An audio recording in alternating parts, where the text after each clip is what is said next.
This is a book I published a couple of years ago. And let's talk about this as a general theme. I'm mainly going to be talking about Islam with my examples. Since this is kind of an unfamiliar area, let me try describing things very broad terms. If you know anything about American religious history, you know about a probably the most famous sermon ever preached in the United States, which is usually called Sinners in the Hands of an Angry God. And it was preached by Jonathan Edwards in 1741. And as a sermon, it had an amazing bombshell impact. People were screaming and literally rolling on the floors and praying for salvation. And this is one of the key moments launching what's known as the Great Awakening. The Great Awakening, Great Revival Movement. It didn't begin with this moment, but this was a major action.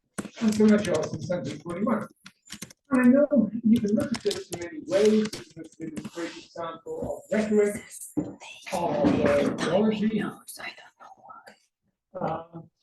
And it's a terrifying sermon. It basically says, everyone's a terrible sinner. You only exist, you can only survive because God, in his tolerance, does not snuff you out at any particular moment. And you look at the rhetoric and you look at the history, and I'm sure the question on all your minds is, so what was the weather like? And there's an answer to that question, and very asked. Because in 1739 and 1740 were bad years for weather. How bad were they? They were the worst in 500 years. The whole North Atlantic world was in a state of extreme cold. Ireland had a freeze and a famine that killed more people proportionately than the data from the 1840s. People record how they went from point A to point B in New England along the sea because they could take their sleds along the frozen waters. It was a bad time. And when Jonathan Edwards in June and July was saying, you know, the world is going to end, the response was, well, yes, obviously. And he gave it a credibility. And what I'm suggesting is this. There are times in history when the climate does sudden and really unexpected and bad things that are absolutely terrifying. And those have great religious consequences, and they can come in different ways. Some of them can make people think very hard about the apocalypse, at the end of the world. Some of them can drive revival movements. Some of them, in a world where you believe everything depends on God's anger with the world, then what you have to do is figure out what we have done wrong to make God so angry. And that might mean we'll have a moral reformation, or we have to find and eliminate the people who are making God angry. And that might mean people of another religion. It might mean witches. It might mean sinners. It might mean very, very bad people. And if you look at these moments like 1740, 1741, they have religious consequences that last for many decades after, even for centuries afterwards. And of course, it's not the only thing which is going on driving religious change, but it's quite important. Let me give you an example. In 1815, there was a volcano in Indonesia. It was called Tambora. And it was a very, very large volcano. And it cast a cloud literally around the world. And what that meant in practical terms was day turned to night. Days became dark. And more important, growing seasons were shortened. There wasn't enough food. And people starved, people wanted to starve. So they organized protest movements and revolutionary movements against the governments of the day. Sometimes when things like that happen, governments collapse and states fail. Now, let me just say one thing about volcanoes. Most people here have heard of the Richter scale of earthquakes, okay? There's also a similar scale for volcanoes, which goes from 1 to 8. 8s are rare. The last 8 we had was 74,000 years ago, and it almost exterminated the human species. 7s are called supercolossal. It's not a great word. They're called supercolossal, like Tambora. And there are also 6s, which are just these pathetic things that we just call colossal. Okay. Volcanoes often will have an effect on the world for 4 or 5 years, and they will cause famine and death, and they will drive war and state failure. Oh yes, and they also do one other thing. They cause and drive plague and disease. What does this have to do with these climate changes? Tambora in 1815. Tambora had a huge impact on the water supply, water circulation, for instance, in the Bay of Bengal. In the Bay of Bengal, a previously nasty little bacillus mutated and became a new thing called cholera, which over the next 100 years killed tens of millions of people around the world. And every one of these giant climate disasters is associated with the spread of diseases which kill many, many people. Influenza is one in the 16th century. Bubonic plague is obviously one in the 14th century. So is it just volcanoes? No. Look up at the sun. Well, don't look up at the sun, but you take my point. We tend to think of the sun as a constant, okay? We tend to think of the sun as over there. There are sunspots. If you look historically, the sun varies a lot in different periods. Sometimes it emits more radiation, less radiation. I just asked you to look at these periods with the red. When people try counting sunspots, and there aren't any. Why is that? That means the sun is taking a break. The sun is being cool. It is not releasing much heat. And there is a very strong correlation between those periods when the sun is taking a break and eras of wild climate fluctuation on Earth, when the El Nino systems become extremely strong and cause droughts and famines around the world. And I ask you to remember a couple of these. One's called the Maunder minimum. In the late 17th century, I'm going to be coming back to talk about this. Here, this was called the Dalton minimum in the early 19th century. And if you look at the base of those minima, that's when you get earthquakes going off like firecrackers around the Ring of Fire in the Pacific.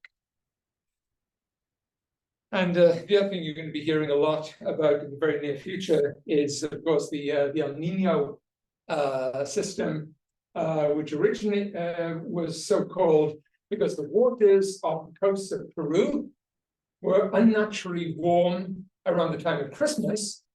Christmas is the time of the Christ child, El Nino. And that's why people in Peru thought, oh, this must be really important for our climate. No, it's really important for the global climate. A very strong El Nino system can very likely be associated with a drought that will kill millions in the East Mediterranean. The more we look at this, the more we see these global oceanic systems are very closely linked. And I've invited a few guest speakers here who are, of course, the four horsemen of the Christian apocalypse: famine, plague, death, and war. And that is a fairly good description of, as I say, what some of these disasters have been associated with. Let me just make one big point here. I'm talking about climate disasters in the past. What I'm not saying is, oh, gee, there were climate disasters in the past. We have climate change now. We needn't worry. It will just go back. These were things that happened. They were around for 5 years, or 10 years, or 100 years, but they went away. That's different from the kind of climate change that we're talking about now, man-made anthropogenic climate change, which is not going away without very extreme intervention, which we can talk about. So, as I said, general comments here about what happens. There are these really quite substantial changes through history. And it's interesting how recently all this has been discovered. In the 1960s, scholars like Hubert Lamb in England made the suggestion that there was a period that was very, very cold in the 16th and 17th century, and he called it the Little Ice Age. And people at the time said, this is a joke. I mean, the Ice Age is tens of thousands of years ago. It's caves, it's mammoths. It doesn't happen in fairly recent times. Well, yes, it does. And in fact, we can identify a number of very cold periods, very warm periods, and more to the point, if you look at the transitions between when like the Little Ice Age starts, these are times when you don't want to be around. These are times that are often associated with volcanoes, with plagues, and so on. How you find out about these things is quite interesting. There's a number of ways you can do. There are some very long sequences you can get of temperature. One of the most famous is in the Western United States. You have a plant called the bristlecone pine. Bristlecone pines are some of the oldest trees in the world. And you can look at their rings.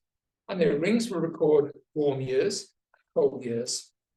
And some scholars will look at these and they'll say, these must have been dreadfully, dreadfully cold years. And we can correlate this with what's happening in the historical record, and something very bad has happened somewhere. And people talk about three really, what shall I say, absolutely catastrophic years. And I won't go through them in detail, but there's 44 BC, can't miss it. 626. And I'm just going to ask you to remember that number, that date, because it's an example of what happens when climate really decides to interfere in history big time. What is happening in the 620s, if you know anything about the history of religions? Well, what people know is, first of all, that is, of course, the great age of the rise of Islam. It's the time of the career of the Prophet Muhammad. But also certain other things are happening. If you read the Quran, then it refers to these things going on. There's a great war going on between the Roman Empire in the West and the Persian Empire in the East. And people in a country like Arabia, they look at this, they might support one side or the other side. Muhammad himself is very strongly committed to the Christian side, as opposed to the Persians, who are regarded as infidels. And there's a war that goes on for about 30 years between Rome and Persia. It is one of the great superpower struggles in history. And the Persians come very close to destroying and eliminating the whole Roman Empire. They come close to absorbing it. And then something happens to them in the mid-620s, and they suddenly start losing very, very badly indeed. Could this have anything to do with a gigantic, once-in-a-millennium volcano that happens probably in the Pacific Rim? Well, what do we know happens? There's probably a grade 7 volcano. That grade 7 volcano causes black skies.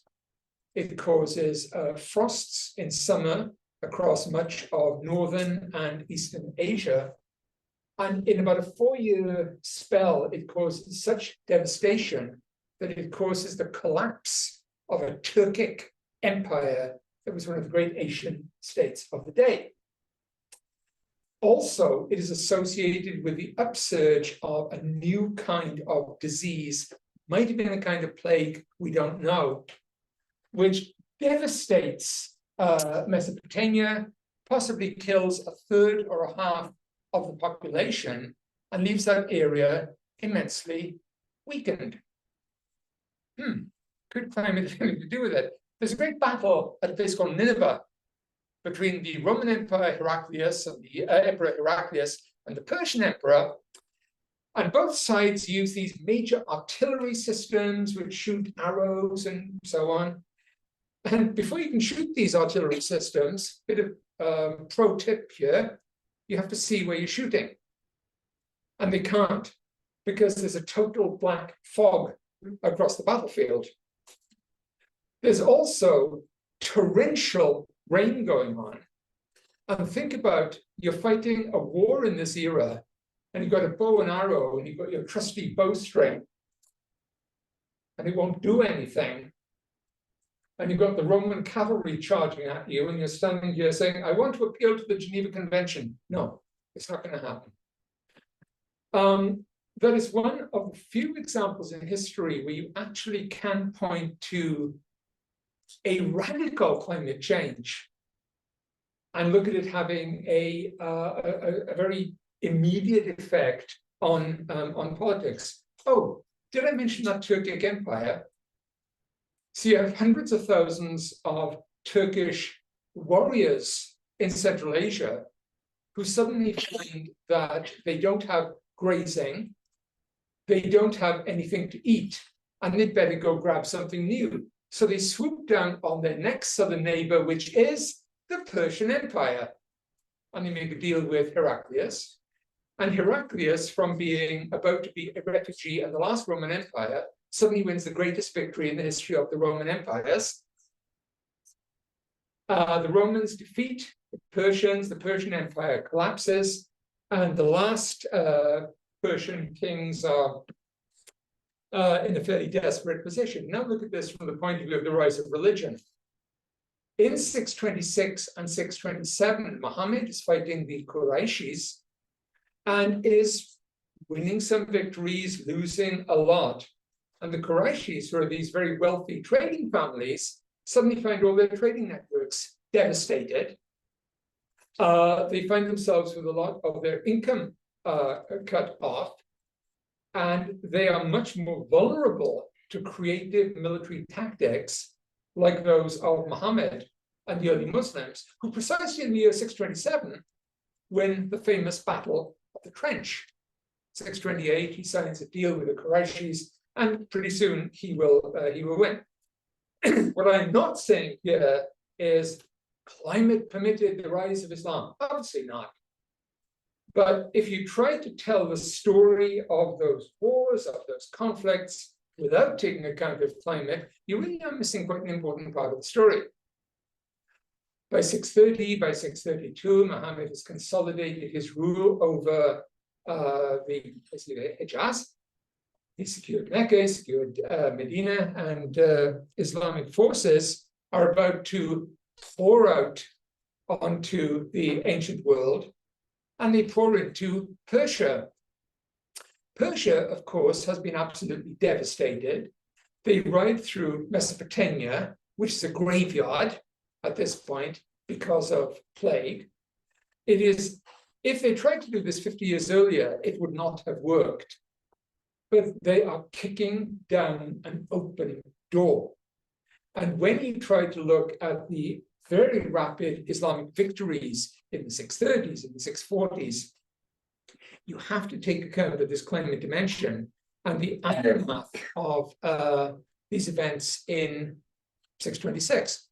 626 is, kind of phrase, it's an empire slayer. It takes out basically the Persian Empire and leaves the Romans so weak that they cannot resist. By the way, if you ever study English history, one of the most famous moments in English history happens in the year 627. And people have introduced Christianity, and the advisors of this great king are debating whether they should become Christian. And one chief stands up and says, look, it seems to me, to understand our life, you have to think of a bird coming in from the storm, and the night is black, and it's the worst storm you've ever seen. And he comes through a hall where there's light and there's fire and there's food, and then he goes out the other end. Our life is like that. And if this new religion tells us what's on the other side, it's worth doing. We should convert to Christianity.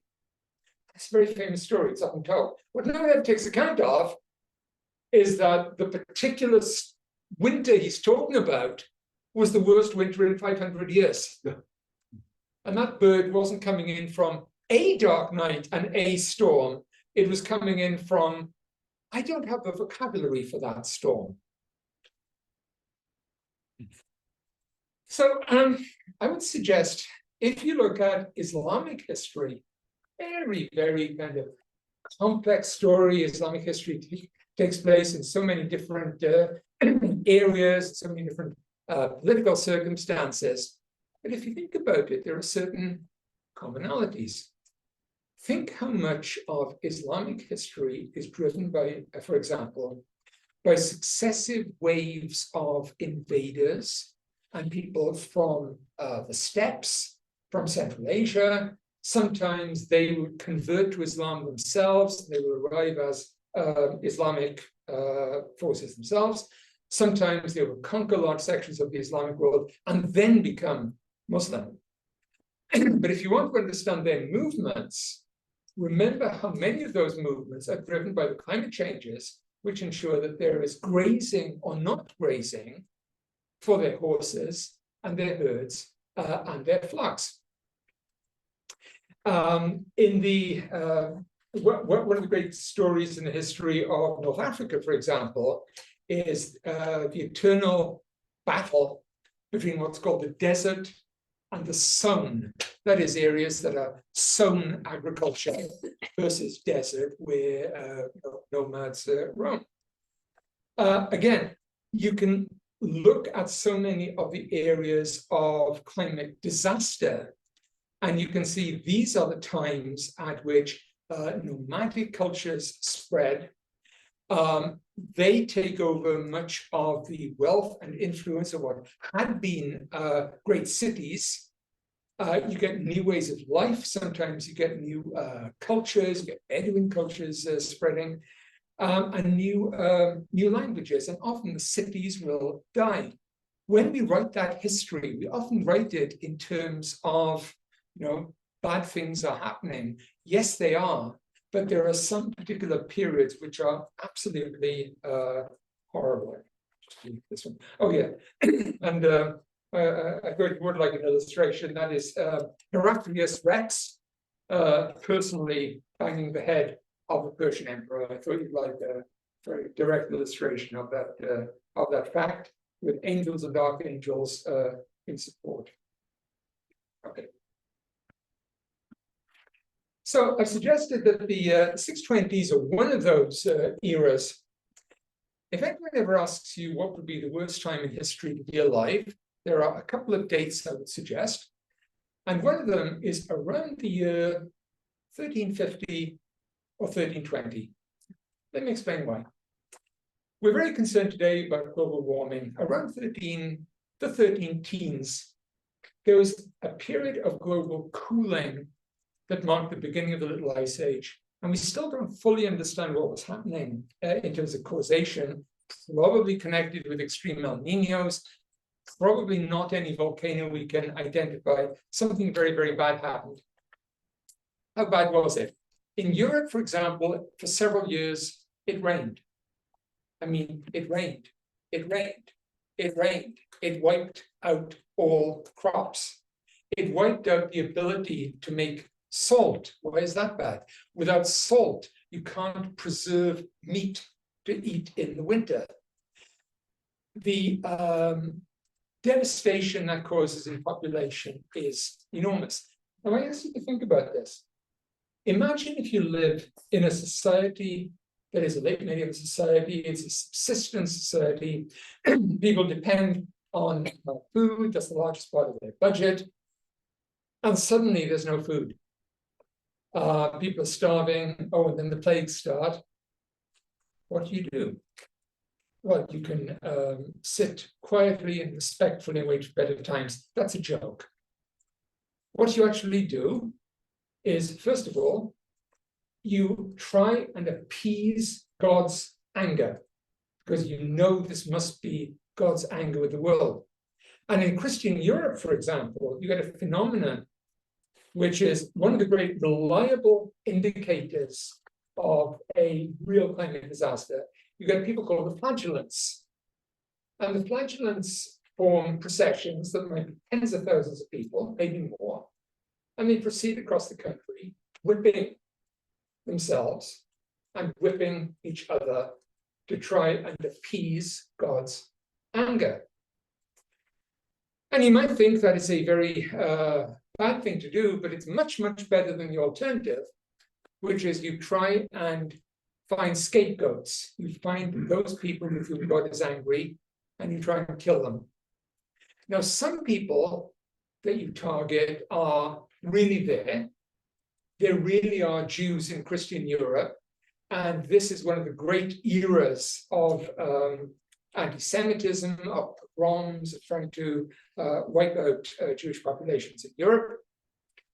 It is over the next 20 years or so that the Jews who have been so strong in Western Europe migrate en masse to Eastern Europe, to the areas where they would be right up until the Holocaust of the 1940s. It's a very historic moment. But that's not enough. It's in and around the year 1320 that it's almost as if the world goes crazy. Not because this culture is speaking to this culture, is speaking to this culture.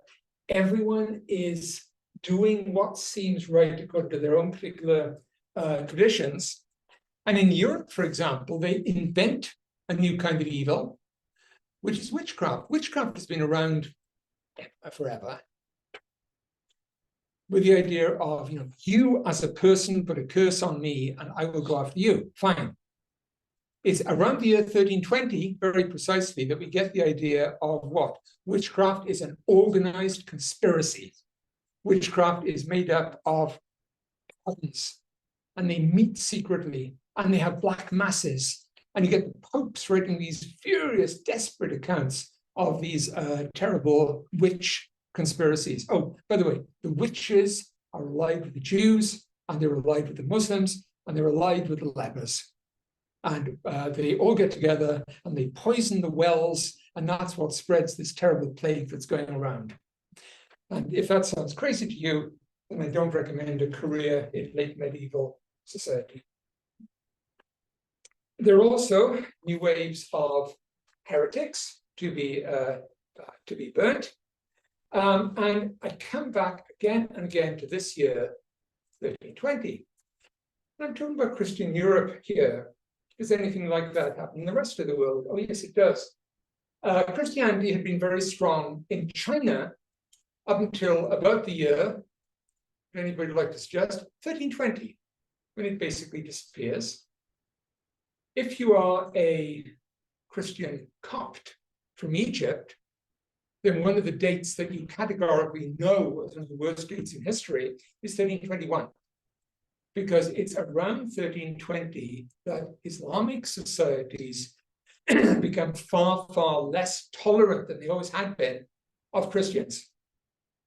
The sultans, for instance, in Egypt have got no wish to persecute Christians because the Christians represent their bureaucrats, their civil service. These are the people who keep the money going and keep the documents going. But if you're a sultan and you look out, there are 20,000 angry people saying, kill the Christians. You listen.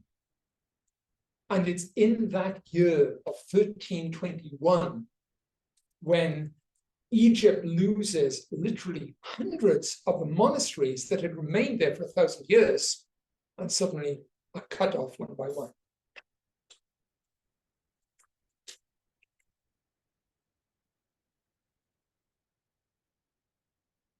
In the 11th century, the 12th century, arguably, the most important Christian church was not the one based in Rome. It was not the one based in Constantinople. It was the one based in Baghdad. And it was the Church of the East. And it had this great sprawling missionary presence across Asia into China. Around the year 1320, that is dramatically curtailed because Muslim societies, which had been so tolerant, suddenly start hunting out Christian clergy, Christian monks, and you get this extremely intolerant wave at that point. The patriarch of Babylon, so-called, who always has been based in Baghdad, suddenly moves to a monastery in the hills of what we would call northern Iraq, because it's the only place he will not actually be lynched. There is a complete night and day change. And if you look at the conversions to Islam in the Middle East, it goes very, very, very slow from the 7th and 9th century. In the 14th century, there is an enormous change, I mean, enormous decline of Christianity. If you think about the 1320s in the history of Islam, then, oh my, it certainly has a very key name associated with it. One of the most important Islamic thinkers is Ibn Taymiyyah, who represents this much more hard-edged Islam. You know, he certainly believes in respecting Christian rights, for example, but he comes from an age which is much more threatened, which is much more reacting against a dangerous world. And I would suggest to you that if you want to understand Ibn Taymiyyah, you have to look at the political, social, economic chaos of his age, which ultimately is the same that I'm describing here. So you look at these key episodes, and I could take any number, but 626 is a beauty. 1320 is a beauty. And think of the long-term consequences of that. Is there anything to do with disease? Well, yeah. It's in the 1320s that there are certain animals wandering around in Central Asia. They're a little bit like woodchucks. They're marmots, and they carry the fleas that carry a kind of plague. It's not a huge problem because they are not very mobile. When these marmot animals die in very large numbers, the fleas decide that they should seek a new career, which they do on black rats. And those black rats are the ones that invade the Middle East and Europe and cause the Black Death, which eliminates probably a third of the Eurasian population. So, and it's so easy to do because after the 1320s, the world is so hungry and starved and desperate. It's an open day, open season for a new disease. Let's go through it. I was going to talk about something about that one. Let me just move on. I want to move on to one other era. I said, what was the worst time to be around? Well, 1320 was a very, very bad one. The 1590s also have their kind of day. Think of a country. Think of a country in Europe, Asia, or the Middle East, or in the Americas, in Mexico and Peru. Then think what was happening in the 1590s. It was bad. And when you get things happening that are very, very bad in terms of revolutions, state collapse, state failure, famine, disease, all happening at once, in Peru and Scotland and India and Korea, it does sort of suggest that it's not just human nature. It's not just people being bad. Something has happened on a planetary scale. We don't exactly know what happened. The Little Ice Age is a term that is used to cover the years from about 1300 to 1850, long, long, long period. But there's a very, very sharp intensification of that in the late 16th century, and it has a great term. It's called the Hyper Little Ice Age, the Hyper LIA.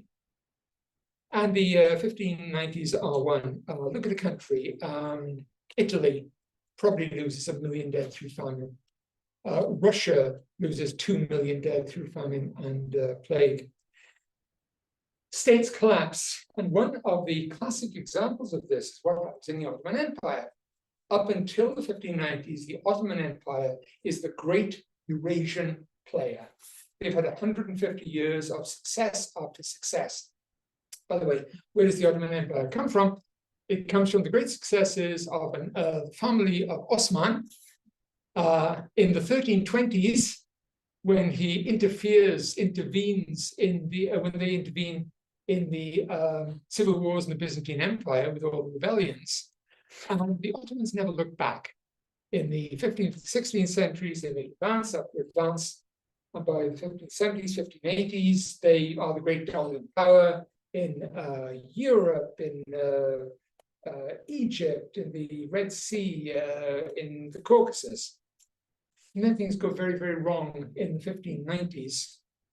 And you get what's called the Chalali Rebellion, when basically a society collapses, the state fails across most of what we would call Turkey, Anatolia today. And the reason I put this up is there is a scholar called Sam White, and he's written a brilliant study of this, and it's called The Climate of Rebellion in the Early Modern Ottoman Empire. And I love that phrase, the climate of rebellion. And he's using it in two senses. One is there is like an atmosphere of rebellion. This is when people do certain bad things, but it's also driven by climate very specifically. Think about it. You live in an agricultural society. Peasants do their work. Peasants raise food. You have these herds of animals. You have crops. Everything depends on rain and grass and water, and suddenly everything goes wrong over about 2 or 3 years, and people start dying. By the way, a word that none of us knew until a couple of years ago was pandemic, right? We thought of epidemic, pandemic. Here's a word that most of us don't know unless we're specialists in the field. What happens with a pandemic? That means all people. When it happens to animals, it's a panzootic. And you may think, great for Scrabble, and you might think that, well, why would this be a big issue? Imagine if you're a society that depends on its cows, and all your cows die. The two great panzootics in the modern world begin in 1710 and 1740. What are the coldest years in the 18th century? 1710 and 1740 is a very direct climate context. Happens in the 1590s, this panzootic. These things kill tens of millions of cattle in an era that depends on cattle or horses or sheep. The Ottoman Empire is not killed by that rebellion, but it never really recovers. It's a great Chalali rebellion. Makes no sense unless you look at it from the point of view of climate. I'm going to look at one other big episode to show how things are connected. Do you remember I talked about this thing called the Monde Minimum in the 1670s, when the world gets very, very cold? Sun takes a break. Sun does not emit energy in anything like the way it had. The world becomes very, very cold. How cold was it? If you're in London, the ice on the Thames was 12 foot deep, and they built a city and a fair, a circus on the River Thames. Doesn't that suggest it's cold? How else can I suggest this? In Cairo, all the fashions of the day are fur coats. It's that cold. And you might think, this is cute, you know, does this matter? From the late 1670s, food production suffers catastrophically. New diseases run riot. People start panicking over witches in ways they haven't done for decades before. And rebellions and protests erupt all around the civilized world. And you name it. There are rebellions in Europe, in the Americas, in the Spanish Empire in the West. They lose control of New Mexico for 10 years. And you know, there's just these climate-driven revolts. Climate rebellion sweeps the world. The most important by far happens in Europe. You have the Habsburg Empire, the great Christian empire, and they're ruling the Hungarian people who are Christian.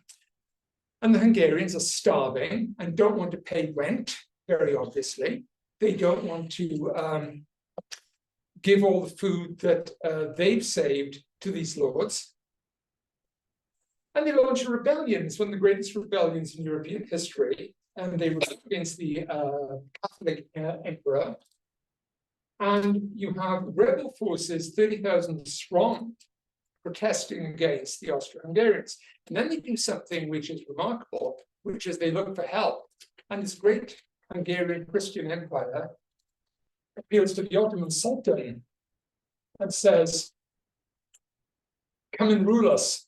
We would much rather be ruled by a tolerant Islamic ruler than by an intolerant Catholic ruler.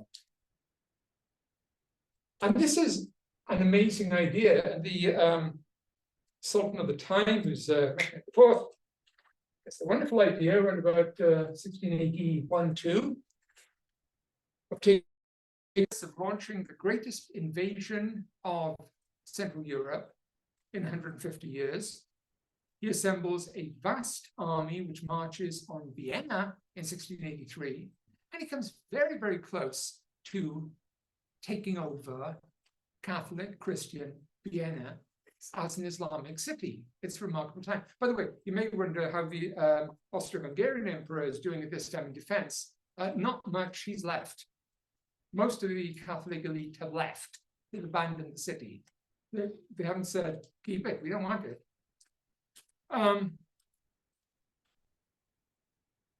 The battle turns into the Great Siege of Vienna, when two great Christian forces arrive, the Polish forces and the forces of Lorraine.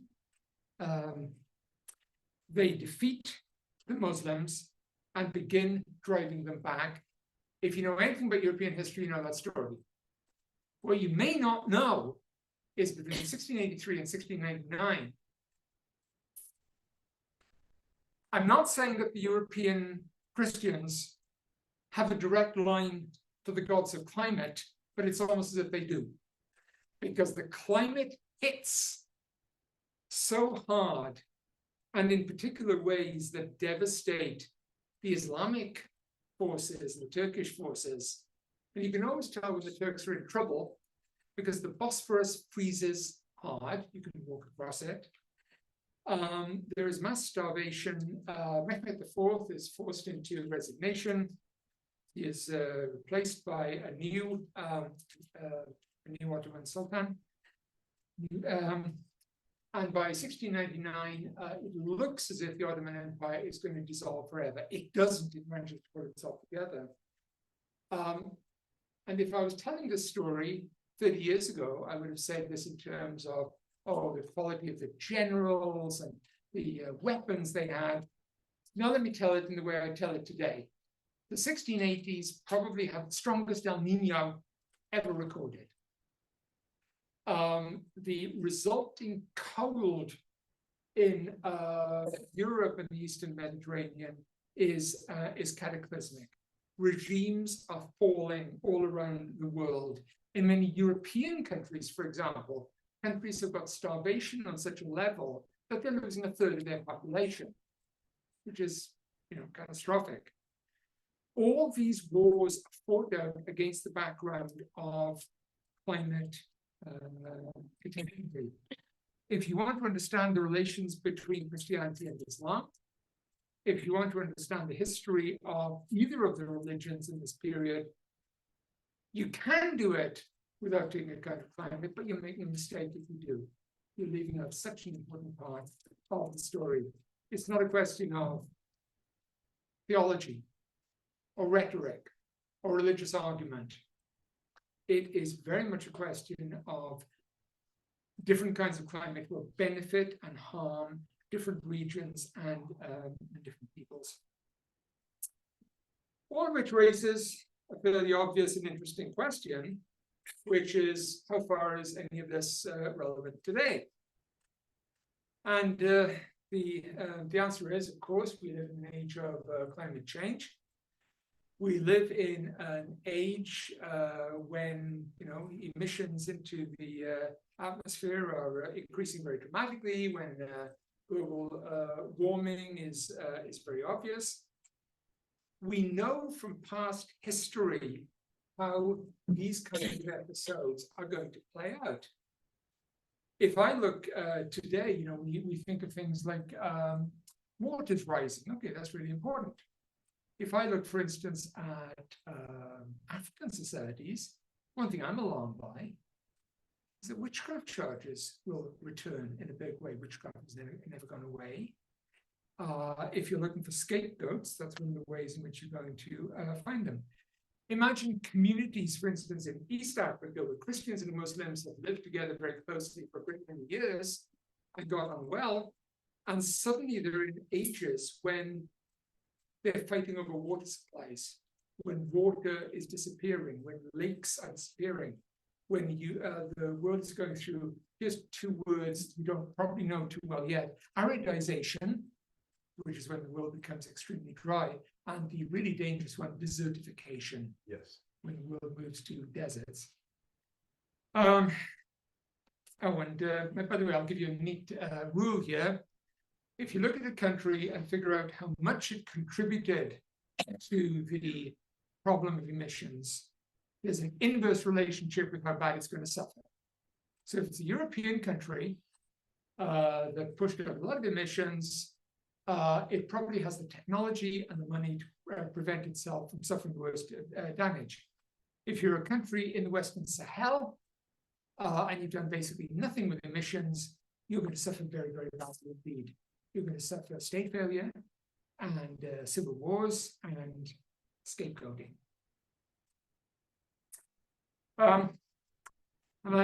This is areas that are vulnerable to desertification. Some of them, as I say, Australia, the Western United States, these might be problematic, but they're not going to drive, you know, great ethnic wars and ethnic cleansing. Look at this area here along the 10th parallel in Africa, and that's an area of immense concern for all policy makers. You know, there's a wonderful case study which takes the extreme El Nino of 1982-84. This is not just ancient history here, folks, and looks at the effects on the world. It's fascinating. You can see direct consequences in terms of revolutions and civil wars where Central America, Ethiopia, some of the other countries, and countries like Australia are hit very, very hard. But of course, these are advanced, Western, educated, industrial countries, so they managed to contain the problems. How does this affect Islam? Well, pretty obviously. You know, as everyone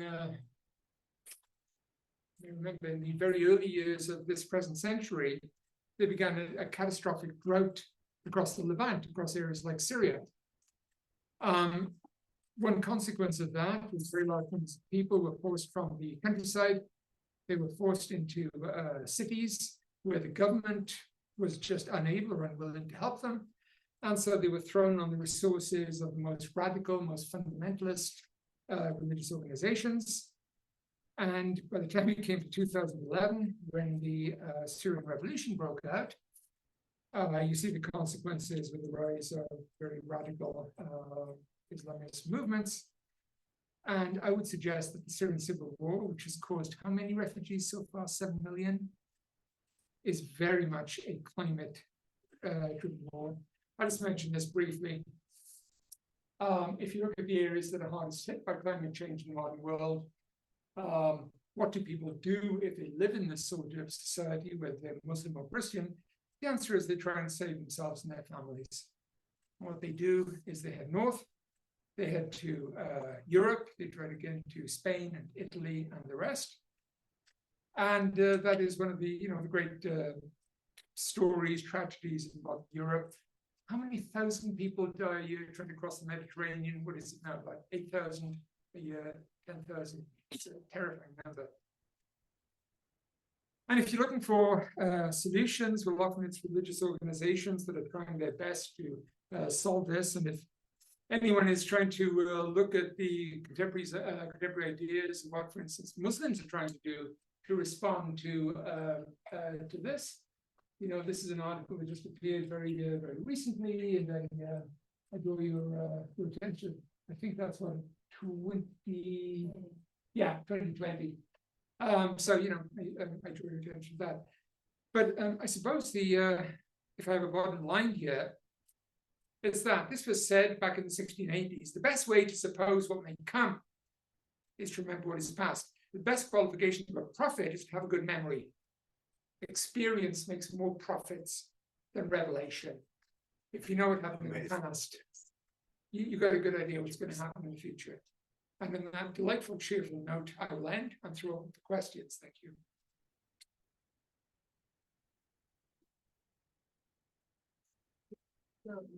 Thank you. Thank you very much for a tour around history.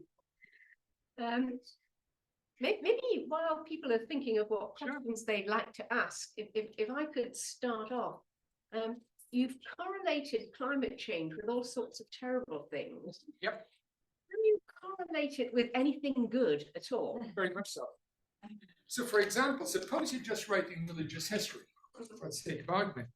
There's a time called the medieval warm period, which lasts from about 850 to 1250.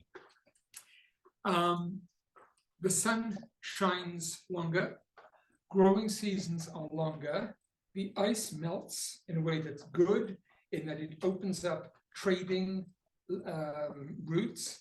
People can settle areas where they've never settled before.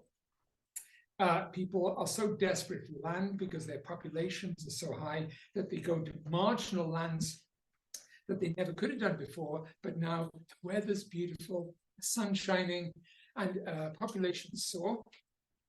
In the Islamic world, this is what provides the basis for the Golden Age of Spain. This is what happens. It's this society that permits the Caliphate of Cordoba to build its Grand Mosque there. The Islamic Golden Age in Spain is a direct outcome of that, as is the great age of the cathedrals and parish churches across medieval Europe, because people have got so much wealth they don't know what to do with, that they put it into what? Schools, cathedrals. So there's the correlations between good times in climates and good things happening. Absolutely. What about climate disaster? Is there anything that we can learn in your correlations that will help us to actually deal positively with the difficult times? Well, I just referred to my good friend George Savile Marcus at Halifax, because, for example, what this means is if you're a planner or a policymaker, knowing something about the history is so important, because it allows you to prepare responses. So, for example, if I'm in the State Department and somebody says, oh, you know, there's a terrible situation developing in this country, then the first question you should ask is, fine, what's its latitude? Because that'll give you a good initial idea as to how the nature of the effects of climate in that particular area. But I would say, do not ignore things like some of the messianic movements, apocalyptic movements, revival movements. Expect that so many of the fears and disasters that I'm talking about here are likely to take religious form, and policymakers need to take account of that. And their track record of doing this in the past is not good. They only tend to look at religious interpretations when they are kicked in the head. Somebody at the back, please ask your question. Okay. I think this is, I don't know if this is a three-part